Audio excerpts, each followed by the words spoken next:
ఈ రోజున దైవ జనాంగమా, దేవుని బిడ్డలారా, పరిశుద్ధాత్ముడు ఆయన తన వాక్యమును బట్టి నీతో నాతో మనందరితో కూడా ప్రభు సూటిగా తేటగా మనతో మాట్లాడుతున్నాడు. మొట్టమొదటిగా క్రీస్తును పోలి నడుచుకోవాలి. రెండవది ఆత్మానుసారంగా మనం నడుచుకోవాలి. మూడవదిగా దేవుని బిడ్డలారా, ఈరోజు మనము మేలైన దానిని అనుసరిస్తూ మనం మేలైన దాన్ని నడుచుకోవలసిన వారమై ఉన్నాం. దేవునికి స్తోత్రం కలుగునుగా. హల్లెలూయా. నాలుగవదిగా మనం చూద్దాం. నాలుగవదిగా ఎఫెసీయులకు రాసిన పత్రిక 5వ అధ్యాయము 15-16 వచనాలు మనం చదువుకుందాం. దినములు చెడ్డవి గనక మీరు సమయాన్ని పోనీయక సద్వినియోగము చేసుకొనుచు అజ్ఞానుల వలె కాక జ్ఞానుల వలె నడుచుకోండి జాగ్రత్తగా. హల్లెలూయా. ప్రస్తుత దినాలలో జరుగుతున్న ప్రతి కార్యంలో జ్ఞానవంతులుగా మనము జ్ఞానాన్ని అనుసరించి నడవాలి.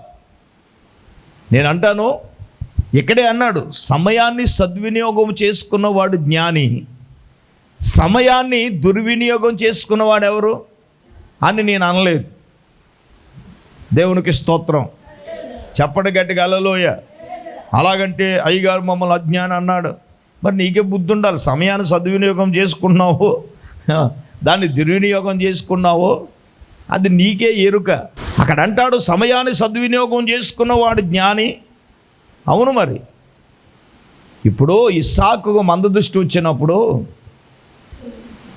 యాసావును పిలిచి, ఒరే నాకు మందదృష్టి వచ్చేస్తుంది, నువ్వు వెళ్ళి చక్కగా వేటాడి తీసుకొచ్చి వధించి నువ్వు నా దగ్గర పట్టుకొస్తే నేను తినేసి దాన్ని ఏం చేస్తాను, నిన్ను మనస్ఫూర్తిగా నేను ఆశీర్వదించేస్తాను, మనస్ఫూర్తిగా నేను దీవించేస్తానని అన్నాడు.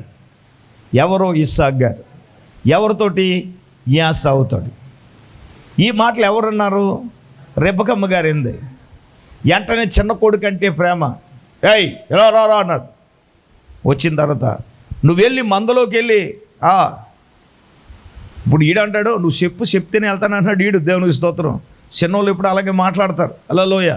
నువ్వు విషయం చెప్పు, రేయ్ వెళ్ళి వధించి తీసుకురారా అని చెప్పితే ఈడంటాడు, ఎందుకో చెప్పానంటే, ఏమీ లేదురా, మీ నాన్న ఇలాగ మీ అన్నయ్య చెప్పుతో నేను విన్నాను, నువ్వు వెళ్ళి మందలోకి వెళ్ళి వధించేసి మాంసంతో పాటు చర్మాన్ని తీసుకురా అంటే ఈడంటాడు యాకోబు గారు, అయ్యా అమ్మా, మా అన్నయ్యకి ఒంటి మీద రోమాలు ఉంటాయి కదా, ఒకవేళ నాన్న దగ్గరికి వెళ్తే దొరికిపోతామేమో.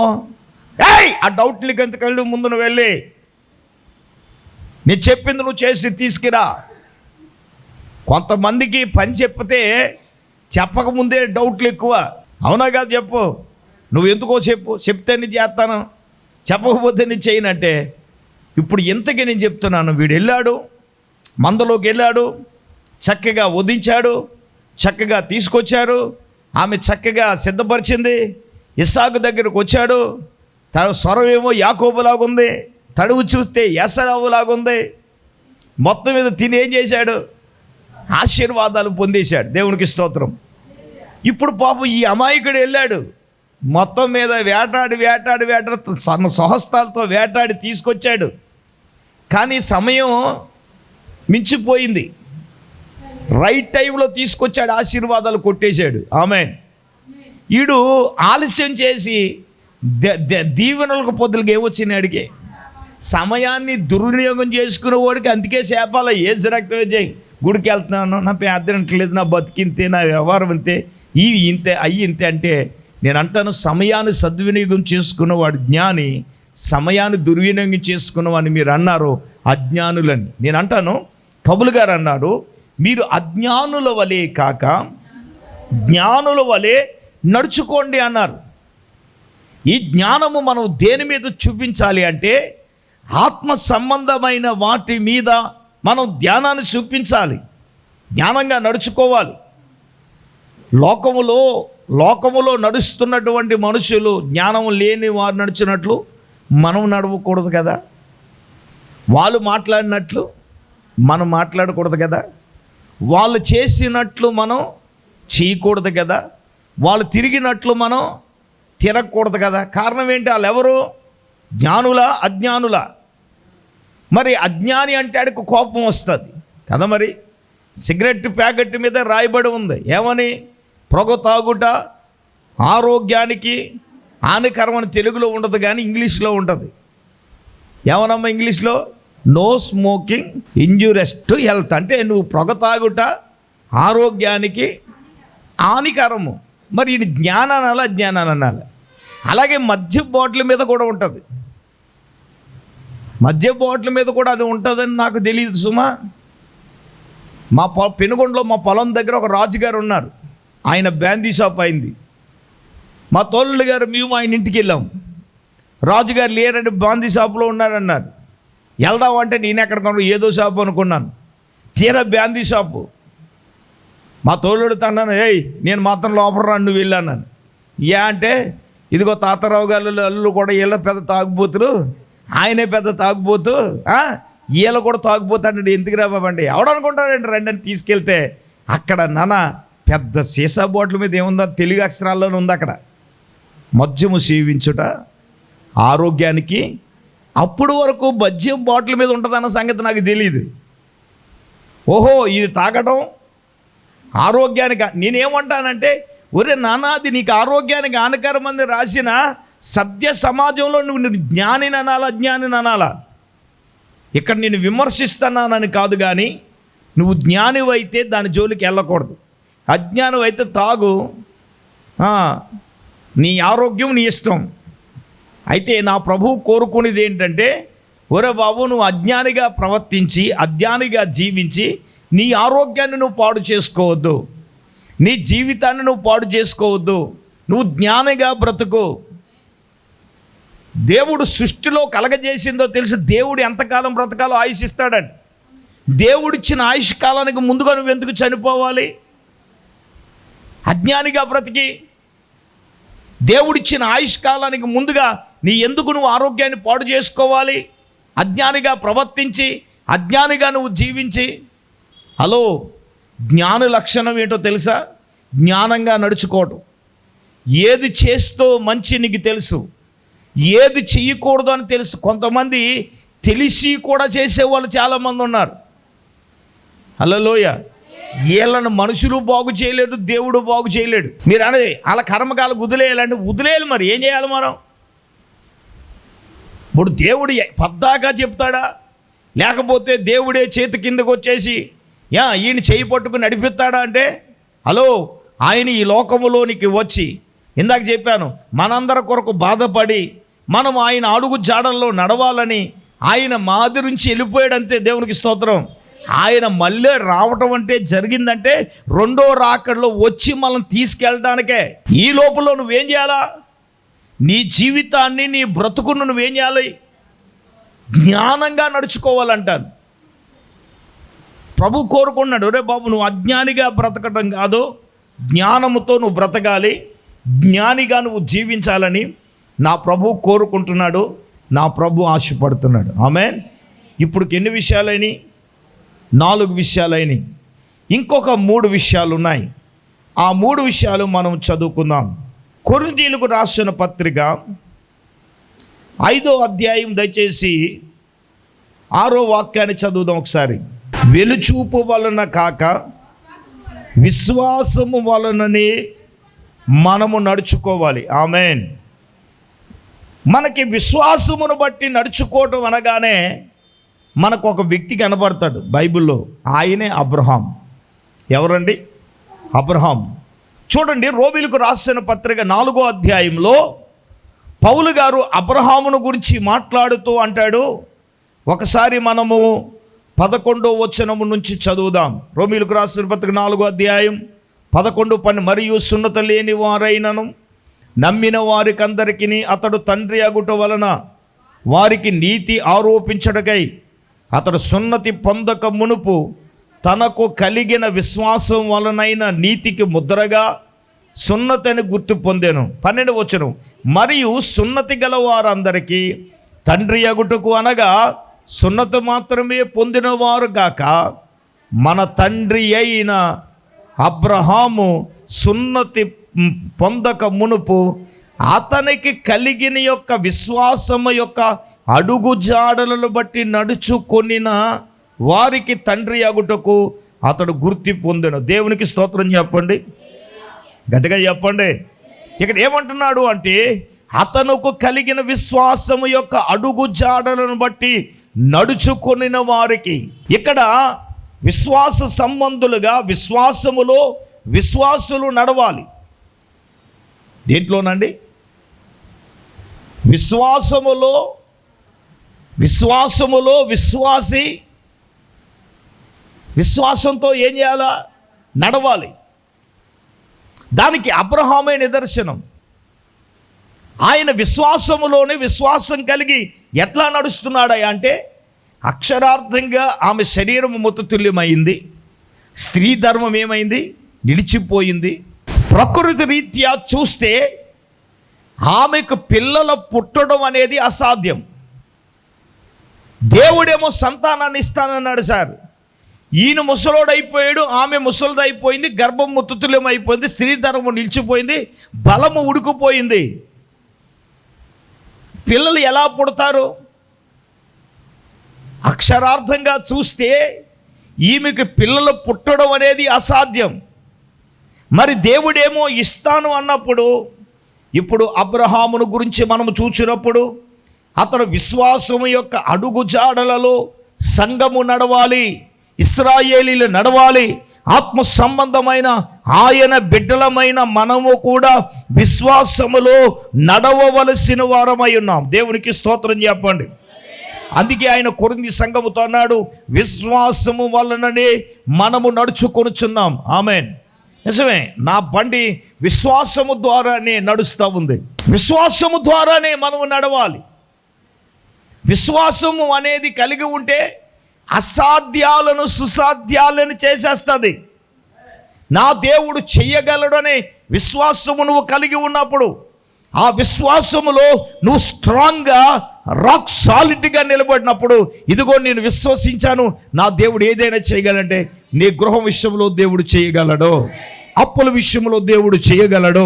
నువ్వు విశ్వసించినప్పుడు నీ ఉద్యోగ విషయంలో దేవుడు చేయగలడు, నీ వ్యాపార విషయంలో దేవుడు చేయగలడు, నీ ఎగ్జామ్స్ విషయంలో దేవుడు చేయగలడు, నీ ఆర్థిక సమస్యల విషయంలో నా దేవుడు చేయగలడు. విశ్వాసంతో ఉంటే చేయలేడా? అబ్రహామే విశ్వాసమును కలిగి ఉన్నప్పుడు, విశ్వాసము ద్వారా అబ్రహాము జీవితంలో నా దేవుడు అద్భుతం చేయలేదా? నా దేవుడు ఆశ్చర్యకార్యం చేయలేదా? విశ్వాసముతో నువ్వు నడిస్తే ఎందుకు చేయడు? నా దేవుడు ఏదైనా చేయగలడని విశ్వాసం. ఆమేన్. దైవజనురాలు అతి పిన్న వయసులో సమర్పించుకుని ఆభరణాలు తీసే వివాహ విషయంలో కొంతకాలం ఇబ్బంది అయినప్పుడు చాలా పోర్సు వచ్చింది. తండ్రి దగ్గర నుంచి చివరికి తల్లి దగ్గర నుంచి వచ్చిన అవతల దేవుని నమ్ముకున్న వారే బలవంతము చేస్తే సమర్పించుకున్న ఆమెకి కనీసం సన్నగా అయినా పెట్టుకుంటే, నేనంటాను సన్నగా పెట్టుకున్నా లావుగా పెట్టుకున్నా ఒళ్ళంతా దిగేసుకున్నా పెట్టుకున్నట్టే కదా. సమర్పణ కలిగిన తర్వాత సమర్పణలో నిలిచి ఉండడం. ఈమె విశ్వాసం ఏమిటంటే, ఎలాగైనా సరే నా దేవుడు తీసుకొస్తాడనే విశ్వాసం. హల్లెలూయా, గట్టిగా చెప్పండి. నువ్వు విశ్వాసములో అనుసరించి నడిచినప్పుడు నీ విశ్వాసాన్ని మొమ్ము చేయుడు దేవుడు. నువ్వు విశ్వసించిన దానిని దేవుడు ఖచ్చితంగా, నా దేవుడు మన జీవితాల్లో దేవుడు చేయగలడు. నువ్వు రాక్ సాలిడ్గా విశ్వాసములో ఉండి విశ్వాసమును అనుసరించి మనం నడిస్తే, ఇప్పుడు అబ్రహాము గారు విశ్వాసము యొక్క అడుగు జాడల్లో నడిచిన వారికి అందరికీ కూడా తండ్రి అయ్యాడు అబ్రహాం. అందుకే అబ్రహాముకి విశ్వాసులకు తండ్రి అయ్యాడు. విశ్వాసాన్ని అనుసరించి నడిచిన అబ్రహాము జీవితంలో నా దేవుడు అసాధారణమైన కార్యాలు చేస్తే, నీ జీవితంలో, నా జీవితంలో, మన జీవితంలో దేవుడు చేయడా? చెప్పండి, దేవుడు చేయడా? దేవుడు చేస్తాడు కదా. దేవుడు చెయ్యాలి అని అంటే ఇప్పుడు నీవు, నేను, మనము ఏం చేయాలి? ఖచ్చితంగా విశ్వాసములు మనము ఆయనను అనుసరించి నడుచుకోవలసిన వారమై ఉన్నాం. Amen, amen. అలాగ మనం నడుచుకోవాలి, అలాగ మనం చెయ్యాలి. అలా చేస్తేనే కదా దేవుడు ఏదైనా అద్భుతాలు మన జీవితంలో దేవుడు చేయగలడు. నేను అంటాను, శ్రమలలో ఎప్పుడు తెలుస్తుంది చెప్పిన, శ్రమలు వచ్చినప్పుడు మన విశ్వాసము పరీక్షించబడుతున్నప్పుడు విశ్వాసాన్ని కాపాడుకోవాలి. పౌలు అంటాడు, నా విశ్వాసమును కాపాడుకుంటుని, నా పరుగు కడముట్టించి తిని అన్నాడు. శోధనలు మన జీవితాల్లో మనకు ఎదురైనప్పుడు రాక్ సాలిడ్గా విశ్వాసములో మనం స్ట్రాంగ్గా నిలబడితే నా దేవుడు ఏదైనా చేయగలడు. ఆమేన్. అందరూ ఆమేన్ చెప్పండి. ఆమేన్. తర్వాత ఆరవదిగా మనం చూద్దాం. ఆరవదిగా అపోస్తలుల కార్యగ్రంథం 23వ అధ్యాయం 1వ వచనములో పౌలు అంటాడు, అపోస్తలుల కార్యగ్రంథం 23వ అధ్యాయం, దయచేసి మొదటి వాక్యాన్ని చదువుదాం. చూడండి, పౌలు గారు మహాసభ వారిని తేరు చూచి, సహోదరులారా, నేను నేటి వరకు కేవలము, చూడండి, మంచి మనస్సాక్షి గలవాడినై దేవుని ఎదుట నడుచు కొనుచుంటునని చెప్పాను. దేవునికి స్తోత్రం, హల్లెలూయా. ఆరవదిగా మనం ఎలా నడుచుకోవాలంటే మంచి మనస్సాక్షి. పౌలు ఏమన్నాడు? నేను మంచి మనస్సాక్షి గలవాడినై దేవుని ఎదుట నేనేం చేస్తున్నాను? నడుచుకొంటిచుంటిని.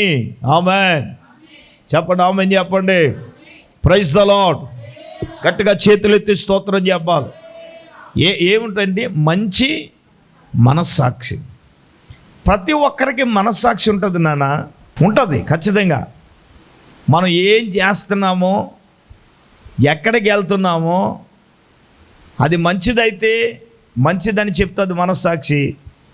చెడ్డదనుకోండి, మన మీద ఏం చేస్తుంది? దోషారోపణ చేస్తుంది. నువ్వు తినకూడదు, ఎందుకు తిన్నావు? నువ్వు వెళ్ళావు, ఎందుకు వెళ్తావు? ఇలాగంటున్నానని ఏమనుకోవద్దు. అడికి ఏమి పట్టదు. వాత వేయబడి మనస్సాక్షి కదా, ఆడు తప్పును కూడా ఒప్పుగా భావించేస్తాడు. దేవునికి స్తోత్రం. ఇంకా అంతగా నిలదీసామనుకోండి, పలానా పుల్లమ్మ చూడు ఎలాగుందో, పలానా ఎంకమ్మ ముందు ఎలా చూడు, పలానా సూరం ఎలాగుందో చూడు, పలానా మార్తమ్మ ఎలాగుందో చూడు, పలానా సుబ్బులు ఎలాగుందో చూడు. ఎందుకో ఈడు తప్పును కవర్ చేసుకోవడానికి ఈడు హృదయం ఏమైపోయిందంటే వాత వేయబడి ఎదరోళ్ళని ఎత్తుక్కుంటాడు. దేవునికి స్తోత్రం. హలో, అది కరెక్ట్ కాదు. వాక్యం చెప్తుంది. ఇప్పుడు సూరమ్మ నరకానికి పోద్ది, నువ్వు దాన్ని అనుసరించి నువ్వు పోతావు నరకంలోకి. పౌలు గారు చెప్తున్నాడు, మహాసభ ఎదుట చెప్తున్నాడు, నేను మంచి మనస్సాక్షి గలవాడినై దేవుని ఎదుట నడుచుకుంటున్నాను. దేవుని పోలు నడవడం అంటే మంచి మనస్సాక్షిని మన జీవితంలో కలిగి మనం నడవాలి కదా. పవిత్రమైన మనస్సాక్షి కావాలి, మంచి మనస్సాక్షి కావాలి. వాత వేయబడిన మనస్సాక్షి మనలో ఉండకూడదు. పౌలు గారు యవనస్తుడైన తిమోతిని గురించి మాట్లాడుతూ మనస్సాక్షిని గురించి బోధిస్తాడు. ఇది అందరికీ ఉంటుంది మనస్సాక్షి అనేది. అందుకే అంటాడు, నీ అంతరాత్మ ఏది చెప్తే అది చేయమంటాడు. అంతరాత్మ అంటే ఏంటి నాన్న? అది నీ మనస్సాక్షి, అవునా కదా? అది ఏం చెప్తుందో నువ్వు దాన్ని చెయ్యమని చెప్తుంది. ఆమేన్, హల్లెలూయా. మంచి మనస్సాక్షిని కలిగి అనుసరించి నడుచుకోవడం అనేది చాలా ఇంపార్టెంట్, చాలా ప్రాముఖ్యమైనది. పౌలు అదే చెప్తున్నాడు, నేను మంచి మనస్సాక్షి కలిగిన వాడై. ఎవరి ఎదుటండి? అవునండి, దేవుని ఎదుట మన మనస్సాక్షి ఏంటో తెలిసిపోతుందిగా. దేవుని ఎదుట వచ్చేటప్పటికి మన మనస్సాక్షి ఎలాగుందో క్రీస్తును పోలి నడుచుకోవడం ఎంత ఇంపార్టెంట్, చాలా ప్రాముఖ్యం.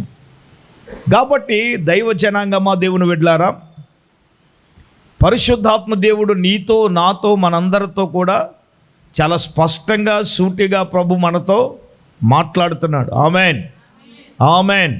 మనము క్రీస్తును పోలి నడుచుకోవడం అంటే మంచి మనస్సాక్షిని కలిగి దేవుని ఎదుట నడుచుకోవటమే. పౌలు గారు ఏ విధంగా నడుచుకుంటున్నాడో నీవు, నేను, మనము అలాగ నడుచుకుంటేనే దేవుని ఎదుట మంచి మనస్సాక్షి కలిగిన వారుగా మనం ఉండగలం. ఆమేన్. నేనేమంటానంటే ఇంకొక అడుగు ముందుకే చెప్తాను. వాడు తీర్పులోనికి రాక దేవుని ఎదుట నిర్దోషినిగా నిలబడగలడు. కారణం ఏంటి? వాడు మంచి మనస్సాక్షి కలిగి. నువ్వేం చేస్తున్నావో నీ మనస్సాక్షికి తెలీదా? నువ్వు ఏం తిడుతున్నావో నీ మనస్సాక్షికి తెలీదా? నువ్వు ఏం చేస్తున్నావో తెలీదా? నేను అంటాను, మంచి మనస్సాక్షి ఉన్నవాడికి తెలుస్తుంది. తెలిస్తే దాన్ని చేయకుండా తాను ఏం చేస్తాడు? కంట్రోల్ చేసుకుంటాడు. ఎందుకంటే దేవుని పోలి నడుచుకోవాలి కదా. కాబట్టి దైవ జనాంగమ దేవుని బిడ్డలారా, చివరిది 6వ పాయింట్, ఎఫెసీయులకు రాసిన పత్రిక 5వ అధ్యాయం 1-2 వచనాలు చదువుకుందాం. కావున మీరు ప్రియమైన పిల్లల వలె దేవుని పోలి నడుచుకోండి. క్రీస్తు మిమ్మును ప్రేమించి పరిమళ వాసనగా ఉండుటకు మన కొరకు తన్ను తాను దేవునికి అర్పణగాను బలిగాను అప్పగించుకుని, అలాగునని మీరును కూడా చివరిది 7వది ప్రేమ కలిగి నడుచుకోండి. ఏం కలిగి నడుచుకోవాలి? ప్రేమ కలిగి నడుచుకోండి. ఈరోజు చెప్తున్నాను, మనుషుల్లో లేనిది ఏంటంటే ప్రేమే లేదు. ఏమి లేదండి? ప్రేమ లేదు. ప్రేమ ఎందుకు లేదు? ఇప్పుడు యేసు ప్రభు వారు పౌలు గారు అంటున్నాడు, క్రీస్తు మనల్ని ప్రేమించి పరిమళ వాసనగా ఉండుటకు మన కొరకు తన్నును తానే ఆయన ఏం చేశాడు? బలిగాను అర్పణగాను బలిగాను అర్పించుకున్నాడు. ఇప్పుడు మీరు ప్రేమ కలిగి నడుచుకోండి అన్నాడు. ఆ ప్రేమలు ఎందుకు లేవండి? బైబిల్ ఏం చెప్తుంది? అక్రమం విస్తరించడం చేత అనేకుల్లో ప్రేమ ఏమైపోయిందండి? అక్రమం నీలో చోటు చేసుకుంటే, ఆక్రమించేసుకునే మనసు నీలోకి వచ్చిందంటే, అక్రమమైన మనసు నీలోకి వచ్చేసిందంటే ఇంకా ప్రేమలు ఎక్కడుంటాయి? తమ్ముడని ఉండదు, మొగుడని ఉండదు, పిల్లలు అనేది ఉండదు, భార్య అనేది ఉండదు, ఇంకా బంధాలు అనేది ఉండవు. ప్రేమ అనేది ఈరోజు ఎందుకు చల్లారిపోయింది? వ్యవస్థలలో, సభ్య సమాజములో, మనుషులలో ఎందుకు అది ఉండట్లేదు అంటే, వాక్యం చెప్తుంది సూటిగా తేటగా, ప్రేమ చల్లారిపోవటమే కదా. ఇప్పుడు క్రీస్తు మనల్ని ప్రేమించి మన కొరకే తనను తాను అప్పగించుకుంటే, ఇప్పుడు ఆ ప్రేమను కలిగి నడుచుకోండి అని పౌలు గారు చెప్తున్నారంటే, సహోదర ప్రేమ మన మధ్యలో ఉండాలి కదా, ఆత్మ సంబంధమైన ప్రేమ ఉండాలి కదా, అగాపే ప్రేమ మనలో ఉండాలి కదండి. ప్రేమను కలిగి ఉండడం, ప్రేమలో నడుచుకోవడం అనేది చాలా ప్రాముఖ్యమైనది. బైబిల్ పెట్టింది సహోదర ప్రేమ. అందరూ చెప్పండి, ఏ ప్రేమమ్మా? సహోదర ప్రేమ ఉండాలి. నిజంగా సహోదర ప్రేమ ఉంటే దోషాలను కప్పుతుంది. సహోదర ప్రేమ ఉంటే పాపాలను కప్పుతుంది. సహోదర ప్రేమ అనేది నువ్వు కలిగి ఉంటే, ఏమండి, నా దేవుడు ఏదైనా నీ జీవితంలో, నా దేవుడు నా ప్రభువు చేస్తాడు. ఆమేన్. ఎప్పుడు ఉన్నప్పుడు అంటే ఆ సహోదర ప్రేమ మన దైనందిన జీవితాల్లో మనము కలిగి ఉన్నప్పుడు. ఆమేన్. అది లేకపోతే, ఆ ప్రేమ లేకపోతే, ఆ ప్రేమను కలిగి ఉండకపోతే మనం ఈ రోజున నడవగలం అంటే నడవలేం. ఈ రోజున ఎందుకు ద్వేషం? క్రీస్తు ప్రేమ ఉంటే నువ్వు దోషాన్ని క్షమిస్తావు, పాపాన్ని క్షమిస్తావు కదా. నిజంగా ఆ ప్రేమ కలిగిన మనసు ఉంది కాబట్టి, తండ్రి వీరేమి చేయించున్నారో వీరు ఎరుగును కనుక వీరిని క్షమించమని అన్నాడు. ఆ ప్రేమ లేకపోతే నీ భార్యనైనా నువ్వు క్షమించాలి, నీ సహోదరునైనా నువ్వు క్షమించాలి, నీ ఇరుగు పొరుగు వారినైనా నువ్వు క్షమించాలి. ఎప్పుడు నువ్వు క్షమించగలవంటే సహోదర ప్రేమ మన జీవితాల్లో కలిగి దానిని మనం నడుచుకున్నప్పుడే దానిని మనం చేయగలం. ఆ ప్రేమ లేకపోతే, ఆ ప్రేమలో నడవకపోతే మనం క్షమించలేముగా. అటువంటి క్షమా హృదయాన్ని మన జీవితాల్లో మనం కలిగి ఉండలేం కదా. దైవజనంగా మా దేవుని బిడ్డలారా, ఈరోజు పరిశుద్ధాత్ముడే తన వాక్యం ద్వారా నీతో, నాతో, మనందరితో కూడా మాట్లాడుతున్నాడు. ఆ ప్రేమను కలిగి ఉండుట, ఆ ప్రేమను అనుసరించి మనం నడుచుకుండటం. నిజమండి, ప్రేమ లేదండి అంటారు. వాళ్ళకి లేకపోవచ్చు, కానీ సహోదర ప్రేమ మనలో ఉండాలి. క్షమించే మనసు వాళ్ళకి లేకపోవచ్చు, దేవుని కలిగి ఉన్నాము కాబట్టి ఆ క్షమించే క్షమా హృదయాన్ని నీ జీవితంలో, నా జీవితంలో, మన జీవితాల్లో కలిగి ఉందాం. ప్రార్థన చేద్దాం. అందరు తల వంచండి, కళ్ళు మూసుకొనండి. దైవజనరాలు పాస్టమ్మ గారు మన ప్రార్థనలు నడిపిస్తారు. అందరూ తల వంచండి, కళ్ళు మూసుకొనండి. పరిశుద్ధుడైన తండ్రి, మహోన్నతుడా, నీకు వందనాలు, స్తోత్రాలు ప్రభా. ఈ రాత్రికాల సమయంలో తండ్రి నీ దాసును అభిషేకించి ప్రభా, అయ్యా నాయన నడుచుకున్నట్టు గురించి 7 విషయాలు మీరు మాతో మాట్లాడారు తండ్రి. యేసయ్యా నీకు వందనాలు ప్రభా. అయ్యా నాయన క్రీస్తుని పోలి నడుచుకోవాలని ప్రభా, ఆత్మానుసారంగా నాయనా నా తండ్రి మేము నడుచుకోవాలని ప్రభా మీరు మాట్లాడారు తండ్రి. నీకు వందనాలు ప్రభా. అయ్యా నాయనా నీకు స్తోత్రాలు. శరీరానుసారమైన మనస్సును తొలగించి అయ్యా ఆత్మానుసారంగా మేము నడుచుకోవటానికి ప్రభా, అయ్యా నాయనా నీకు స్తోత్రాలు ప్రభా. ఆధ్యాత్మికంగా నాయనా నీ వాక్యాన్ని మేము తీసుకోవడానికి సహాయం దయచే తండ్రి, నీకు వందనాలు. అలాగే ప్రభా నాయనా నా తండ్రి నీకు స్తోత్రాలు ప్రభా. అయ్యా మేలైన దానిని అనుసరించి నడుచుకోమన్నావు ప్రభా, నీకు వందనాలు తండ్రి. అయ్యా నాయన విశ్వాసము కలిగి ప్రభా నడుచుకోమన్నావు ప్రభా. విశ్వాసం వలననే నడుచుకోవాలని ప్రభా మాట్లాడారు తండ్రి, నీకు వందనాలు ప్రభా. యేసయ్యా నీకు స్తోత్రాలు తండ్రి. అయ్యా అబ్రహాము విశ్వాసము కలిగి నడుచుకున్నాడు కాబట్టి నాయన వృద్ధాప్యంలో ప్రభా నీవు ఇస్తానన్న వాగ్దాన ఫలాన్ని ప్రభా అతడు పొందుకోగలిగాడు తండ్రి, నీకు వందనాలు ప్రభా. అలాగే నాయన నా తండ్రి నీకు స్తోత్రాలు తండ్రి. నాయన ఆత్మానుసారంగా నడుచుకోవటానికి నాయన ఎల్లప్పుడూ ప్రభా నాయన మేలు చేయొచ్చు ప్రభా. అయ్యా నాయన నా తండ్రి నీకు స్తోత్రాలు. నాయన మేలైన దాన్ని అనుసరించి మేము నడుచుకోవటానికి సహాయం దయచే తండ్రి. విశ్వాసం వల్ల నడుచుకోవడానికి సహాయం దయచేయండి ప్రభా, నీకు వందనాలు. ఈ రాత్రి విత్తబన్ని మాటలు ప్రభా నీరు కట్టి ఫలింపజేయండి ప్రభా, నీకు వందనాలు. అలాగే నాయన ప్రేమ కలిగి నడుచుకోవడానికి సహాయం దయచే తండ్రి, నీకు వందనాలు ప్రభా. అయ్యా ఈ వాక్యాన్ని బట్టి ప్రభా ప్రతి ఒక్క బిడ్డని దీవించండి నాయన, నీకు స్తోత్రాలు తండ్రి. మా యొక్క ఆధ్యాత్మిక జీవితాలకు ప్రభా వీటిని అనుసరించి ప్రభా మేము నడుచుకోవడానికి నీ కృప దయచే తండ్రి, నీకు స్తోత్రాలు.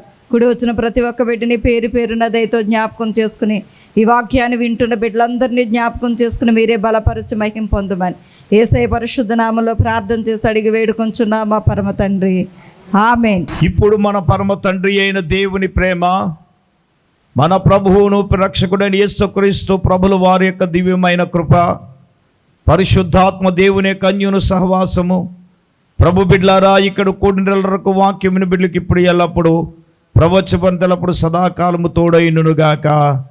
ఆమేన్, ఆమేన్, ఆమేన్, ఆమేన్.